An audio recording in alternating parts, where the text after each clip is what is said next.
tentu pertama saya ingin menyampaikan tentang kenapa Ombudsman perlu memberikan kontribusi pemikirannya pada kesempatan kali ini. Pertama karena Ombudsman adalah lembaga negara yang memiliki kewenangan untuk melakukan pengawasan pelayanan publik ya, terhadap penyelenggaraan pelayanan publik pemerintah termasuk BUMN, BUMD di pusat maupun di daerah tidak terkecuali begitu, dan di masa normal maupun masa pandemik Ombudsman ingin tetap memastikan bahwa pelayanan publik masyarakat tetap berjalan dengan sebaik-baiknya dan tidak terkurangi. Begitu kira-kira. Yang kedua, Ibu dan Bapak sekalian, Ibu-ibu semua kayaknya ada satu Bapak tadi saya lihat, ada 4 poin yang ingin saya sampaikan pada kesempatan kali ini. Yang pertama, mohon slide berikutnya.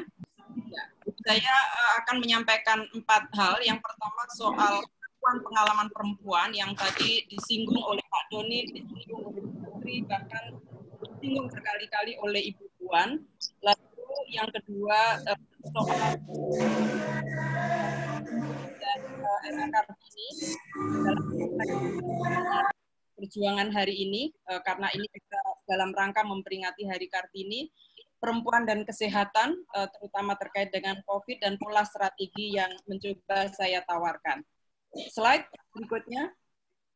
Ibu-ibu sekalian yang saya hormati, saya ingin kembali ke awal diskusi ini soal bagaimana pentingnya kita mengetahui dan mengakui pengalaman perempuan, karena kita sendiri sebagai perempuan perlu mengenali kerentanan perempuan akibat diskriminasi gender. Perempuan bukan kelompok rentan, tapi perempuan rentan karena diskriminasi gender. Oleh karena itu, perlu kita menemukan pengalaman sosial perempuan yang seharusnya bisa kita cegah dan bisa kita tangani dengan baik. Hal-hal yang selama ini muncul soal stigmatisasi pada perempuan, ya, kemudian soal marginalisasi pada perempuan, diskriminasi pada perempuan. Lalu hal yang paling menyedihkan adalah kekerasan berbasis gender dalam bentuk abuse of sexual. Kekerasan seksual, kekerasan di dalam rumah tangga, ini adalah pengalaman-pengalaman sosial yang dialami perempuan karena dia perempuan yang tidak dimiliki oleh yang lainnya. Dan itu salah satu hal yang harus kita pahami awal sebagai bentuk pengakuan kita terhadap perempuan. Yang kedua adalah pengalaman biologis dan pengakuan perbedaan fisiologis terhadap perempuan. Perempuan dengan pengalamannya menstruasi, kemudian sebagian besar memiliki pengalaman hamil, melahirkan, menyusui. Ini adalah hal-hal yang harus difasilitasi sebagai bentuk khusus yang dimiliki oleh perempuan. Harus didukung, bukan kemudian dibedakan, apalagi tidak diintegrasikan di dalam seluruh kebijakan negara. Yang ketiga adalah pengalaman spiritual perempuan. Pengalaman spiritual perempuan itu juga menarik. Perempuan sudah lama sekali dalam berbagai kesempatan dengan mengatasnamakan agama, sering menempatkan perempuan sebagai objek, bukan subjek, bahkan tidak diperhatikan. Nah, ini juga harus dibaca, padahal keberadaan perempuan sama dengan laki-laki, ini adalah rahmatan lil alamin. Ini adalah untuk kemaslahatan kita bersama, untuk kesejahteraan kita bersama, ta'awun. Harusnya saling membantu, tidak dibedakan karena gender, apalagi karena status sosial, ekonomi, dan lainnya. Nah, ini adalah penting kalau kita bicara soal pengakuan pengalaman perempuan adalah mengintegrasikan dalam konteks 3 hal ini. Slide. Mohon maaf. Yang kedua adalah perempuan dan perjuangan RA Kartini. Saya mencoba melihat ya yang sering kali muncul di atensi soal perjuangan RA Kartini adalah tentang kesetaraan dalam menentukan masa depan kemanusiaan dan keadilan. sebetulnya ada dua hal lain yang sebetulnya juga bisa kita jadikan contoh, di mana semangat Ibu R.A. Kartini menularkan semangat dasar mencintai bangsa dan negara dengan berjiwa sosial gotong royong. Dan ini menjadi sangat penting ketika konteksnya nanti kita bawa dalam masa COVID ini. Yang ketiga adalah perjuangan Ibu Raden Ajeng Kartini yang terus berikhtiar untuk teguh membangun pengetahuan dan kemandirian guna mempertinggi derajat manusia tanpa melihat apakah dia pelaku maupun korban.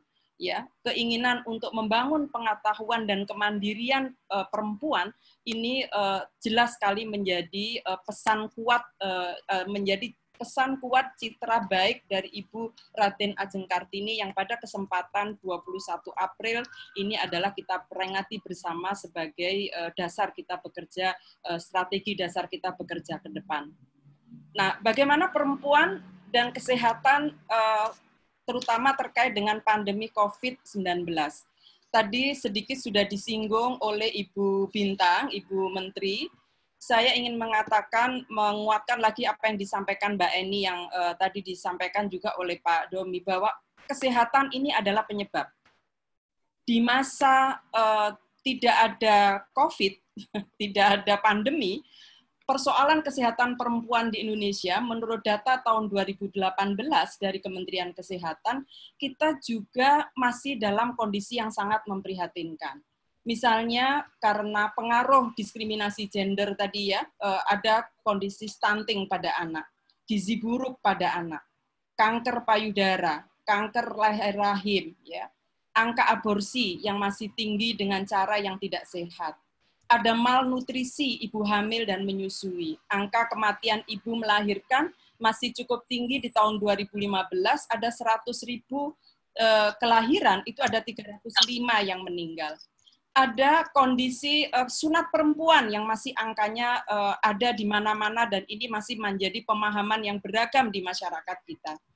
Lalu ada kekerasan seksual yang tiap hari angkanya juga meningkat. Kekerasan dalam rumah tangga, tempat yang kita anggap aman, ternyata juga dalam kondisi yang terus meningkat jumlahnya.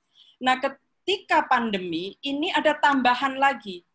Jadi ada kondisi kesehatan masyarakat kita yang datanya seperti yang saya gambarkan tadi, maka dengan kondisi pandemi, status kesehatan perempuan menjadi lebih terpola.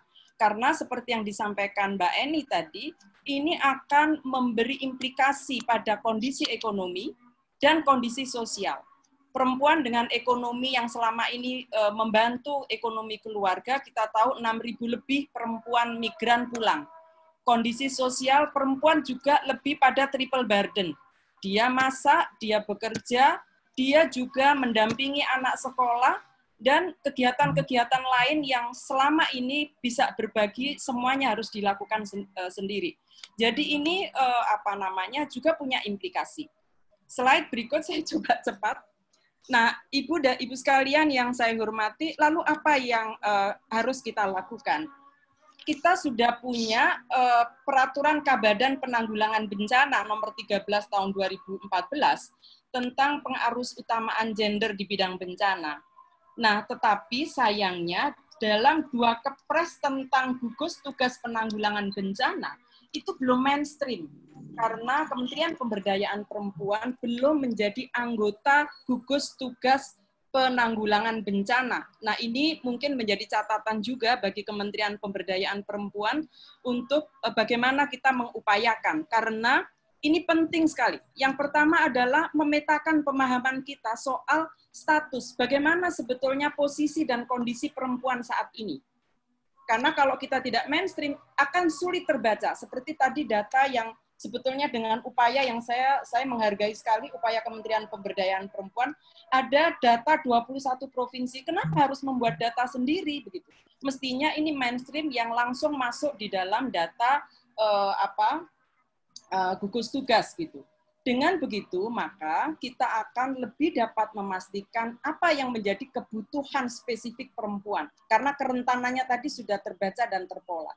Lalu ini mainstream dalam gugus tugas penanggulangan bencana. 2 hari lalu dalam webinar seperti ini, saya mengingatkan Pak Doni dan alhamdulillah kemarin sore sudah muncul itu.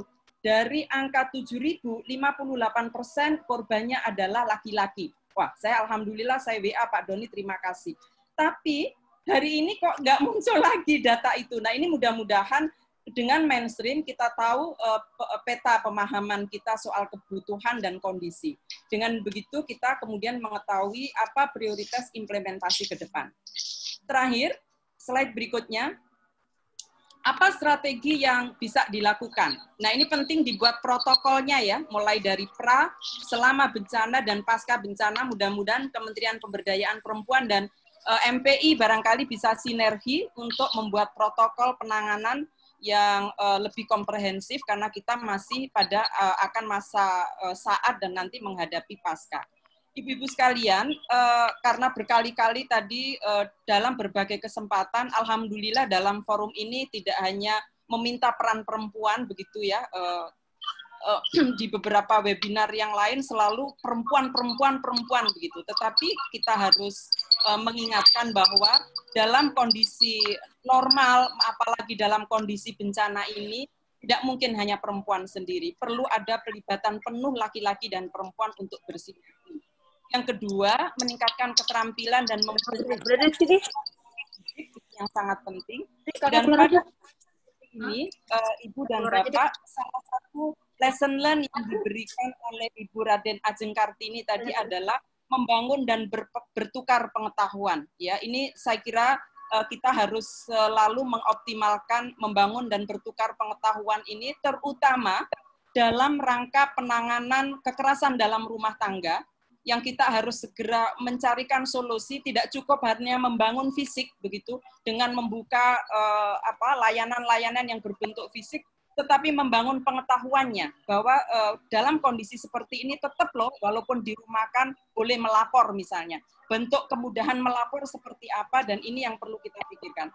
Lalu berkemampuan sosial dalam penanganan kelompok rentan, tadi sudah disampaikan oleh Ibu Bintang, siapa saja yang masuk dalam kategori kelompok rentan, lalu ikut serta dalam proses kebijakan publik penanganan COVID, dimanapun kita berada, terutama dipimpin oleh Kementerian Pemberdayaan Perempuan, di penggunaan dana desa dan seterusnya, itu saya kira penting untuk kita terlibat di dalamnya supaya terintegrasi kebutuhan spesifik kita.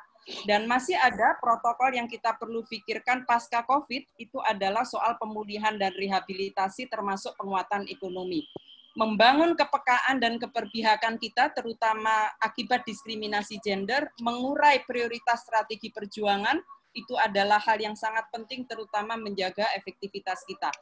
Slide yang terakhir, Ibu-ibu sekalian, dalam kesempatan ini saya ingin menyampaikan banyak terima kasih atas doa dan dukungannya sampai saya dinyatakan negatif dari PDP yang saya rasakan, dan kemarin adalah masa 14 hari masa isolasi di rumah setelah 14 hari masa isolasi di rumah sakit. Tapi saya mengikuti anjuran pemerintah untuk tetap tinggal di rumah, bekerja di rumah, dan beribadah di rumah. Dan doa saya di menjelang bulan puasa ini, mudah-mudahan kita semua sehat sampai di hari kemenangan. Perempuan Indonesia saya yakin harus tulus memperjuangkan kemerdekaan untuk dirinya sebagai perempuan demi terwujudnya nilai-nilai kemanusiaan dan keadilan.